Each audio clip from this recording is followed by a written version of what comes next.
नमस्कार साथियों, स्वागत है आप सभी का अंकित इंस्पायर्स इंडिया पर। मैं हूं अंकित अवस्थी। आप हैं मेरे सामने एक ऐसी इंटरेस्टिंग जियोपॉलिटिकल खबर पर चर्चा करने के लिए जिसकी चर्चा मैंने आपसे कई बार विभिन्न सेशंस में की है। मैं अक्सर आपसे कहता आया हूं कि इस दुनिया में दो लोग हैं जो अपनी वर्तमान में शक्ति स्थापित करने के लिए निकले हुए हैं।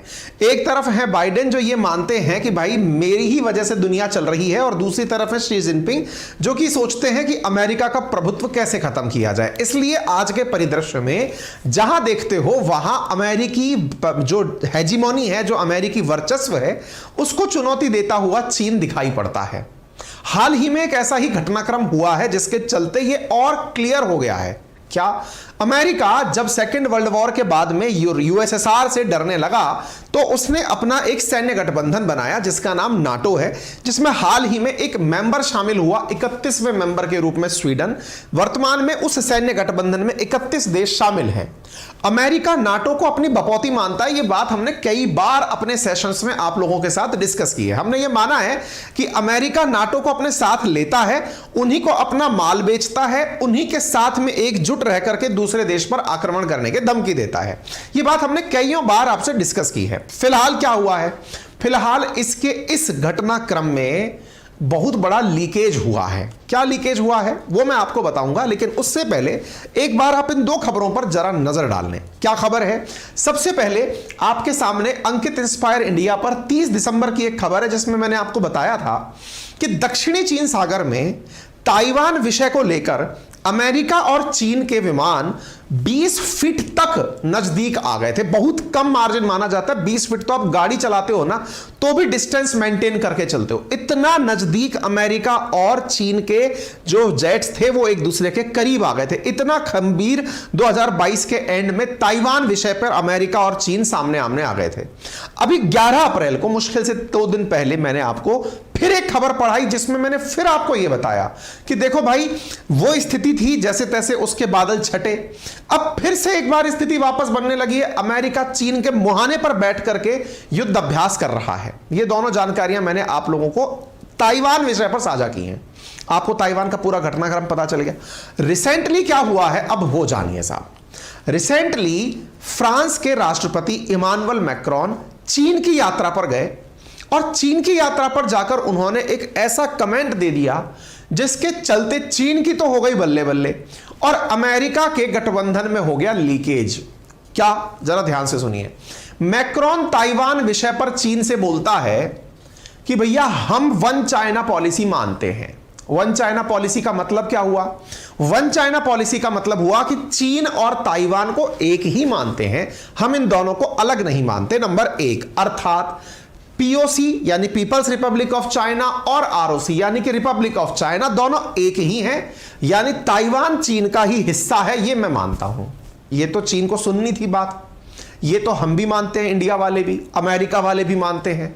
लेकिन अमेरिका वालों ने आजकल वन चाइना पॉलिसी मानते हुए भी ताइवान की स्वायत्तता का राग छेड़ रखा है।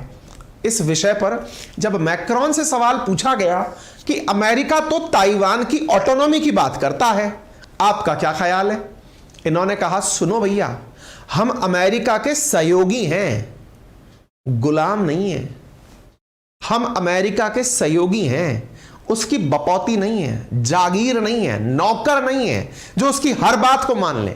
इसका मतलब यह हुआ कि इस पूरे विषय के अंदर जो मसला निकलकर आया, जब मैक्रोन से सवाल पूछा गया, जब इस पूरे विषय के ऊपर जब सवाल निकलकर आया, तो दुनिया भर के अखबारों की खबर बन गया कि being ally doesn't mean being vassal, यानी कि सहयोगी होने का मतलब यह नहीं होता कि हम किसी की जागीर, नौकर या सर्वेंट हो जाएं। मैक्रोन की इस बयान की चीन ने कहते हुए तारीफ कहा कि यह उनके द्वारा दिया गया ब्रिलियंट कमेंट है। ऐसा हुआ क्यों? क्या हुआ? कैसे हुआ? सारी चर्चा आज के सेशन में करने वाले हैं। चीन की यात्रा पर इन्होंने 3 प्रकार की चीजें रखी साहब, और वो तीनों चीजें अमेरिकी वर्चस्व को चुनौती देती हैं। एक एक करके तीनों के बारे में बता देता हूं। नंबर 1, आपने ये खबर देख ली कि साहब हम उसके गुलाम नहीं हैं। दूसरा, फ्रेंच प्रेसिडेंट मैक्रोन चाइना के शी जिनपिंग से कहते हैं कि आप रशिया को समझाकर यूक्रेन क्राइसिस खत्म करवा दीजिए। दूसरा पॉइंट। तीसरा पॉइंट, ये कहते हैं कि Europe must reduce dependency on US dollar. गजब भाई साहब, गजब चीज है ये। यूरोप को फ्रांस, अब मैं आपको पहले बता दूं, पहले ध्यान से समझिएगा, यूरोप में 3 ही देश हैं जो कि इस समय ताकतवर हैं, एक यूके, एक फ्रांस और एक जर्मनी। यूके और फ्रांस का इतिहास बहुत बड़ा रहा है। दुनिया में जहां पर भी पहले राज होता था, या तो वो ब्रिटिशर्स का होता था या वो फ्रांसीसियों का होता था, बाकी तो छोटी मोटी कॉलोनी काट के बैठे होते थे। आज वो फ्रांसीसियों को संबोधित करते हुए कह रहे हैं कि यूरोप को अमेरिकी डॉलर पर निर्भरता कम करनी चाहिए। ये 3 ऐसी घटनाएं थी जो कि अमेरिका के ऊपर एकदम मतलब घड़ों पानी लौटाने जैसी थी। अब क्या हुआ है, घटना सुनते हैं साहब। मैक्रोन ने जब बयान दिया कि वो गुलाम नहीं है, इस मामले के आने के बाद अमेरिका और उसके सहयोगियों में गजब का ही गुस्सा है कि साहब ये ऐसा क्यों बोल दे। इतना ही नहीं, डोनाल्ड ट्रंप जो कि निवर्तमान राष्ट्रपति, पूर्व उपराष्ट्रपति जो हैं, उन्होंने तो मैक्रोन को बहुत गंदे शब्द से संबोधित किया है। मैं आपको वो वीडियो दिखाऊंगा जहां पर उन्होंने अपने बयान रखे हैं। इधर देखो, Europe must resist pressure to become America follower, ऐसा इन्होंने कहा। अब आप पूछेंगे ये क्या कहानी है। आप यहां पर एक अखबार की कटिंग देख रहे हैं। आपका आजकल कुछ नए अंतरराष्ट्रीय अखबारों की सुर्खियां सुन रहे हैं। बीबीसी बहुत दिनों से अपन लोग सब फॉलो करते थे। बीबीसी के बारे में भी आपने सुन लिया कि ब्रिटिश फंडेड मीडिया है, हमने उस पर सेशन कर दिया। फिर एक DW नाम का हमने न्यूज चैनल सुना जो कि जर्मन मीडिया है। ऐसे ही जर्मनी का एक न्यूज चैनल और है, उसका नाम है पॉलिटिको। पॉलिटिको को इन्होंने ये इंटरव्यू दिया था जो कि दुनिया में वायरल हो गया। पॉलिटिको को जो इंटरव्यू दिया ना कि हम अमेरिका के फॉलोअर नहीं हैं, ये कहां दिया, तो इसकी कहानी सुनो। असल में ये क्या हुआ कि जब चीन से लौट रहे थे विमान में बैठ करके अपने देश, तो पॉलिटिको के रिपोर्टर जो हैं वो इनके साथ जहाज में बैठे हुए थे। जब ये जहाज में बैठे हुए थे पॉलिटिको के जब जर्नलिस्ट, उनको इन्होंने इंटरव्यू देते समय ये वाली लाइन बोल दी कि देखो, चाइना और ताइवान के बीच में जो चल रहा है, या ताइवान के विषय पर चीन और अमेरिका के बीच जो चल रहा है, उससे हमें कोई लेना देना नहीं है। इसका मतलब उन्होंने ये साफ मैसेज दे दिया कि चाहे जो हो जाए, इस मसले पर यूरोप नहीं फंसेगा या फ्रांस तो नहीं फंसेगा।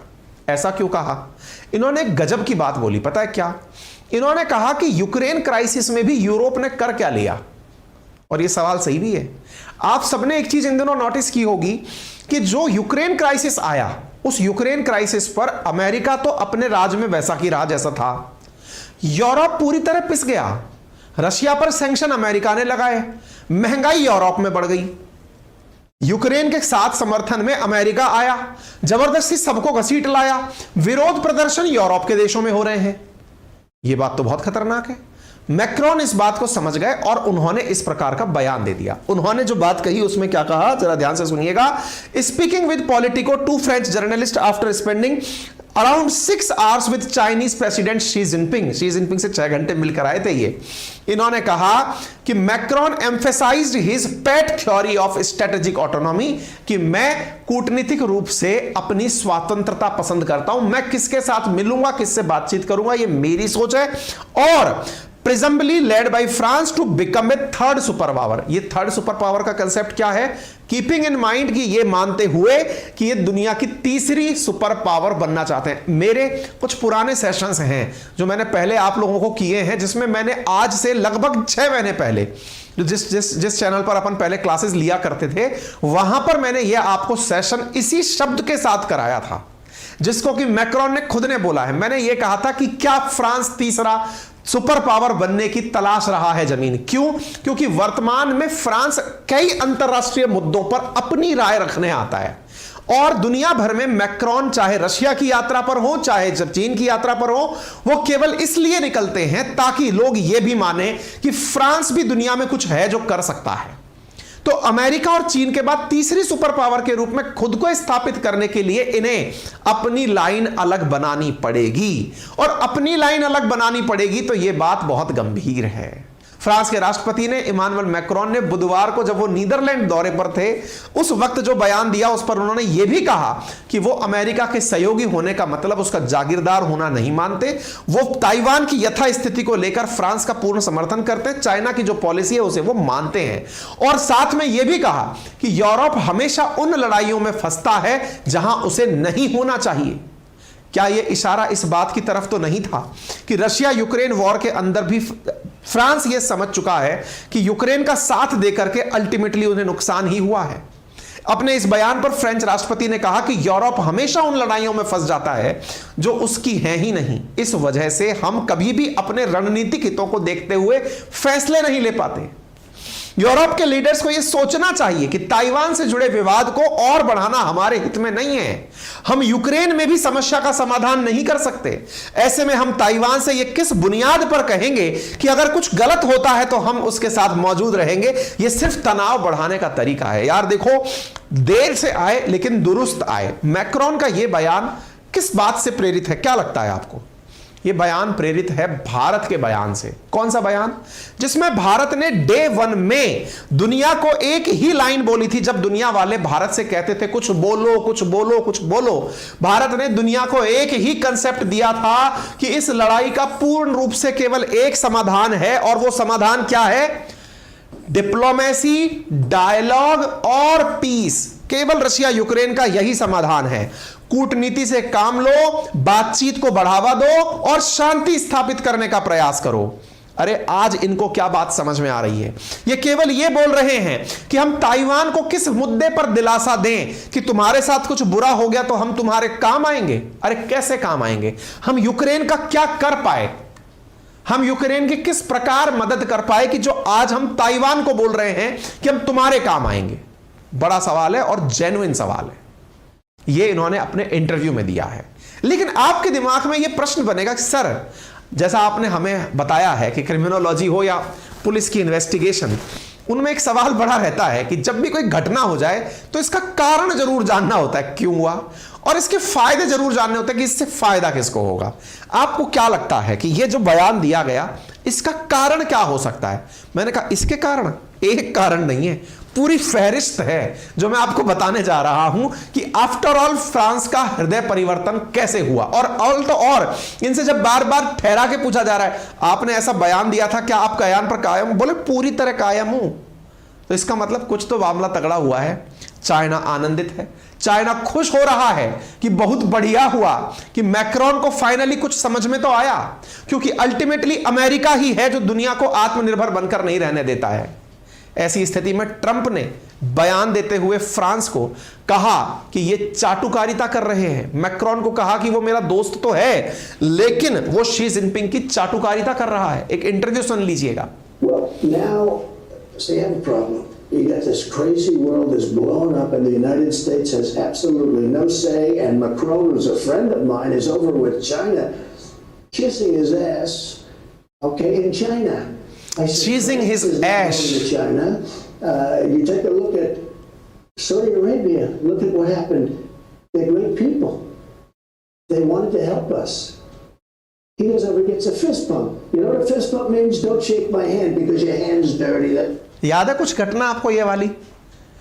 ट्रंप चूंकि इन दिनों केस फॉरेन स्टार वाला चक्कर चला था जिसके चलते वो अरेस्ट के नजदीक पहुंच गए थे, अब ट्रंप दोबारा आने की तैयारी कर रहे हैं 2024 के इलेक्शन में, और वो ये लोगों को बता रहे हैं बार बार क्या कि आप देखिए अमेरिका किस तरह से अपना प्रभुत्व खोता जा रहा है। इनका कैंपेन अगर आपको याद हो तो ये उस समय भी यही डिमांड करते थे कि अमेरिका को फिर से महान बनाना है। ट्रंप का यही तो स्ट्रेटजी था ना। तो ट्रंप कह रहे हैं कि मेरा दोस्त फ्रांस आज जाकर के शी जिनपिंग के साथ चाटुकारिता कर रहा है। सऊदी अरब जो कि बहुत अच्छे लोग हैं वो बाइडेन के साथ हाथ भी नहीं मिलाते क्योंकि तुम्हारे हाथ गंदे हैं।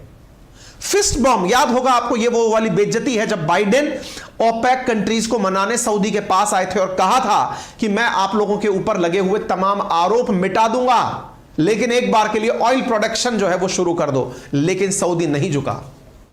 कुछ याद होगा आप लोगों को कहानियां। इसका मतलब यह है कि दुनिया पूरी तरह से फ्रांस सऊदी के बदले इस व्यवहार से आशंकित तो है, सवाल दिमाग में रखकर तो बैठी है कि आफ्टर ऑल ये सब बदलाव हुआ कैसे। आज के सेशन में और ज्यादा, ये तो आपने घटना जान ली, अब इसका कारण जानेंगे, लेकिन उससे पहले रखते हैं, अब कारण जानते हैं किस बात का। फ्रांस का हृदय परिवर्तन हुआ कैसे। हृदय परिवर्तन के लिए कहते हैं साहब, जिस आदमी को उम्मीद ना हो उसे उससे बढ़कर इज्जत दे दो तो उस इज्जत में बहाव विहोर हो जाता है। मतलब इतनी इज्जत कि फ्रांस के राष्ट्रपति इमानुएल मैक्रोन समझ ही नहीं पाए कि इतने दिन से वो किसके साथ थे। मतलब क्या, आइए बताता हूं। आप यहां पर इस तस्वीर को जरा ध्यान से देखें। शी जिनपिंग और इमानुएल मैक्रोन आपको एक साथ दिखाई पड़ रहे हैं। ये क्या चीज है पता है, बताते हैं। शी जिनपिंग जब मैक्रोन जब शी जिनपिंग से मिलने पहुंचे तो इनका भाई साहब रेड कारपेट पर बिछाकर भव्य स्वागत किया गया।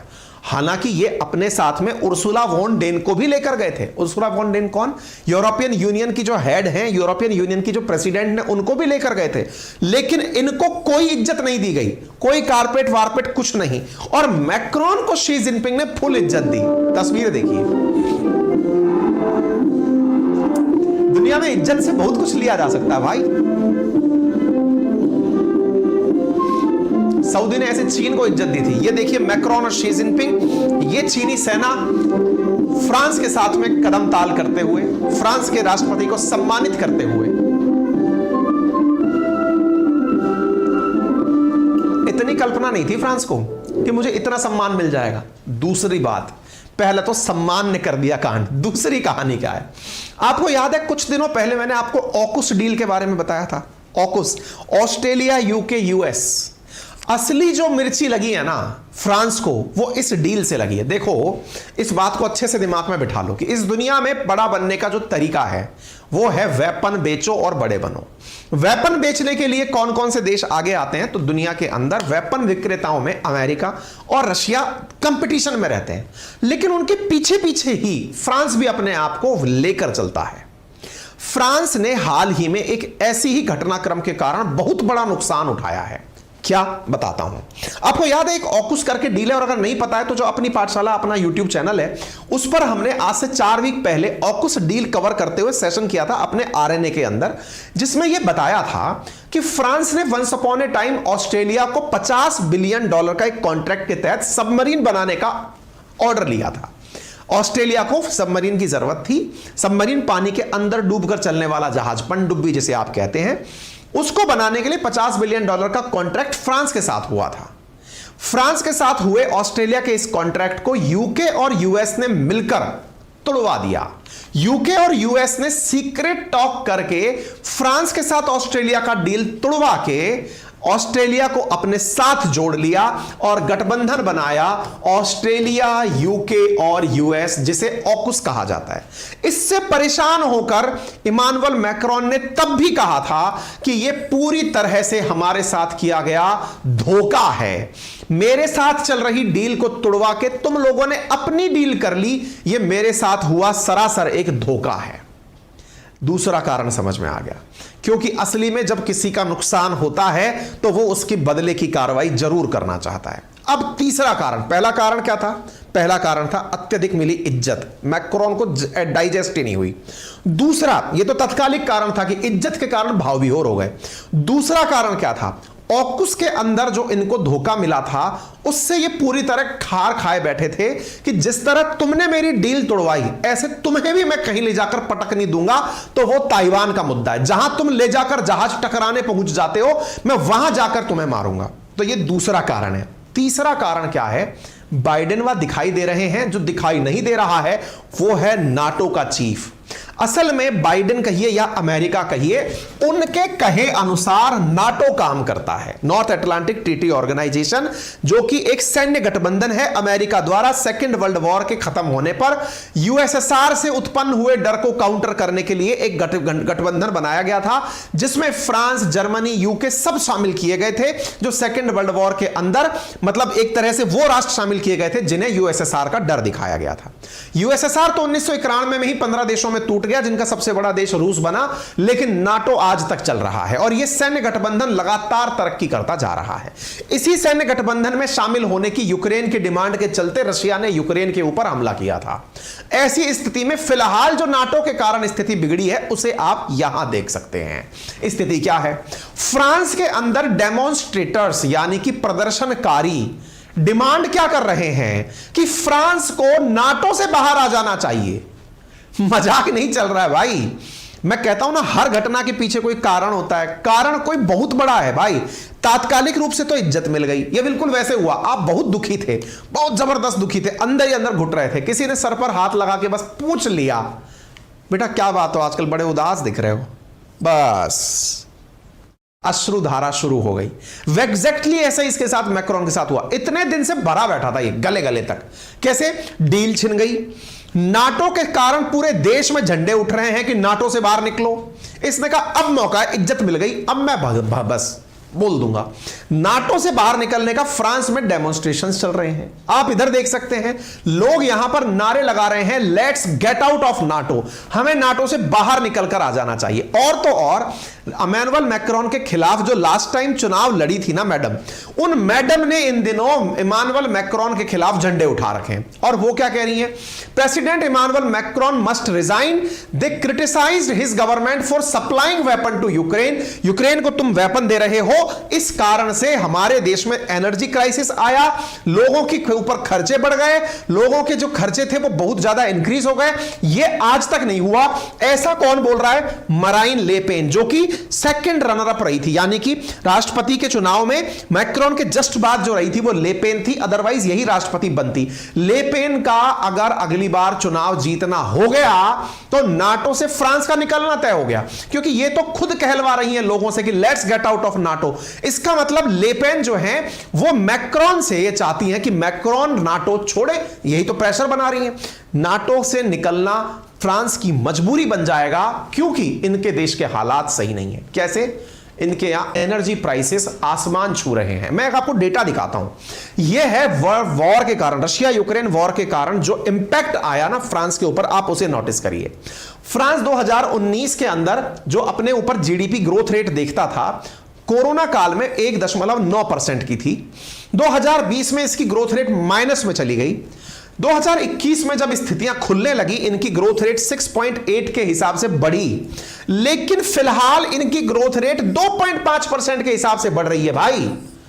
यदि ये हालात हैं फ्रांस के कि इनकी इकोनॉमी में ग्रोथ रेट कम हो रही है, महंगाई आसमान छू रही है। देखिए, डेवलप्ड कंट्रीज की एक सबसे बड़ी विशेषता बताता हूं, इनके यहां महंगाई आसमान नहीं छूती है। इनके यहां महंगाई जो है वो 1-2% के आसपास रहती है। आप इतिहास देख लें, 2015 में 0.09% महंगाई, 0.31% महंगाई नहीं ज्यादा बढ़ती इनके यहां पे। आप लेकिन 2022 को उठाकर देखें, जब रशिया यूक्रेन कॉन्फ्लिक्ट चला, इनके यहां महंगाई 4% पार कर गई। इंडिया के अंदर मतलब 4+-2 है, यानी 2 से लेकर 6% तक हम महंगाई बढ़ाने की कल्पना करते हैं। इनकी महंगाई 4% से ज्यादा बढ़ गई भाई। ये जो महंगाई इनके यहां बढ़ी, इस महंगाई की वजह से प्रोटेस्ट तो होने ही थे। Russia war of aggression against Ukraine continue to create serious headwind of global economy, ऐसा ओईसीडी के हेड ने भी कह दिया, जिसका मुख्यालय पेरिस में है। यूएस ने फिर एक काम लगे में लगा और कर दिया। यूक्रेन वॉर के कारण महंगाई आई थी, यह समझ में आ गया। यूएस ने हाल ही में दुनिया को क्या चेतावनी देते हुए कहा कि जिस तरह यूक्रेन वॉर के कारण दुनिया में संकट उत्पन्न हुआ है, ताइवान वॉर के कारण तो और बड़ा संकट उत्पन्न होगा। तो अरे भाई, तो कोई खुद जाकर क्यों मरना चाहेगा? यूएस वॉर में यूरोप, एक conflict over Taiwan could cause a global economic shock. तो भाई मैक्रोन ने पहले ही साइड कर लिया अपने आप को कि भाई तुम लड़ो यूक्रेन वॉर, अपन नहीं लड़ रहे। यूक्रेन वॉर में तुम्हारे साथ हैं क्योंकि सब काम एंड कर लिए, ताइवान में साथ नहीं जाएंगे तुम्हारे। इस कारण से, क्योंकि जब अमेरिका इस तरह की बात बोलता है, ताइवान मसले पर फ्रांस अपने आप को साइड कर लेता है। करे भी क्यों ना, क्योंकि असल मायने में दुनिया को भी पता है कि अगर चीन ने ताइवान पर हमला किया और युद्ध की स्थिति बनी तो दुनिया में बहुत बड़ा संकट उत्पन्न होगा। कारण, आज दुनिया की जितनी भी गाड़ियां, जितने भी मोबाइल चल रहे हैं, उनमें 65% जो चिप लगी है ना, अपने मोबाइल की ताकत या गाड़ी की जो ऑटोमेटिक ताकत जो भी है, वो चिप बेस्ड है और उस चिप का सबसे बड़ा निर्यातक ताइवान है। 65% दुनिया की चिप ताइवान बनाता है। आप इससे अंदाजा लगाइए कि दुनिया की अगर जीडीपी की कैलकुलेशन की जाए तो रशिया यूक्रेन की मिलकर जीडीपी 1.7 ट्रिलियन डॉलर है, ताइवान अकेले की 650 बिलियन डॉलर है। यानी ताइवान अपने आप में एक बहुत बड़ा इकोनॉमी है। ऐसी स्थिति में अगर वॉर हुआ, चाइना तो अल्टीमेटली बड़ा है ही, सेकंड वर्ल्ड पावर है, लेकिन ताइवान जो है वो हल्का देश नहीं है। और अगर देश से मतलब देश बोलना भी अपने आप में कन्फ्लिक्ट है, वन चाइना पॉलिसी इंडिया भी मानता है। तो ऐसी स्थिति में इस पर अगर वॉर क्रिएट हुआ तो इंपैक्ट भी कुछ इस प्रकार से होगा, दुनिया के ऊपर वर्ल्ड ऑर्डर पर बड़ा नुकसान पहुंचेगा। इन सब बातों का संयुक्त प्रभाव यह पड़ता है कि ताइवान के मसले पर फ्रांस पहले ही अपना स्टैंड क्लियर कर दे तो संभव है कि जो थर्ड विश्व युद्ध की अपन कल्पना करते हैं कि अगर यही सब चलता रहा तो थर्ड वर्ल्ड वॉर हो जाएगा, उसके बादल शायद थोड़ी देर से मंडराएं। अब बात करते हैं डॉलर के प्रति खफा होने की, तो कारण जान लीजिएगा। न्यूयॉर्क टाइम्स की आप खबर देखते हैं, the dollar is strong that is good for the US but bad for the world. Dollar का मजबूत होना, क्योंकि डॉलराइजेशन की जो प्रक्रिया है ना वो अमेरिका के द्वारा स्थापित की हुई प्रक्रिया है। ब्रेटन वुड सम्मेलन में जब आईएमएफ और वर्ल्ड बैंक दुनिया को अमेरिका दे रहा था, उस समय डॉलर भी साथ साथ दिया। डॉलर महान कैसे बना ये भी हमने आपको कई बार अपने सेशंस में समझाया है। ऐसी स्थिति में अमेरिका का डॉलर मजबूत होता है तो यूरोप हो या दुनिया का कोई और देश हो, उसे बड़ा नुकसान होता है, क्योंकि दुनिया की एक्सचेंज रेट डॉलर के हिसाब से सेट होती है। ऐसी स्थिति में दुनिया में जब रशिया यूक्रेन कॉन्फ्लिक्ट शुरू हुआ तो यूरोप को भी डॉलर के मजबूत होने का नुकसान हुआ, और उस मजबूती के कारण इतने सारे देश जो रूस से तेल मंगाया करते थे उनको डॉलर के दाम बढ़ने से अपने यहां एनर्जी क्राइसिस देखना पड़ा। आप देख सकते हैं फ्रांस का जो रूस के साथ व्यापार था वो बिलियंस ऑफ डॉलर में हुआ करता था, लेकिन वो वर्थलेस हो गया। फायदा किसको हुआ? अमेरिका को। क्यों? जिसके पास एनर्जी की कमी है एनर्जी अमेरिका देगा, जिसके पास वेपन की कमी है वेपन अमेरिका देगा। जब सब कुछ ही अमेरिका देगा तो बाकी लोग तुम्हारे साथ टीम में क्या कर रहे हैं?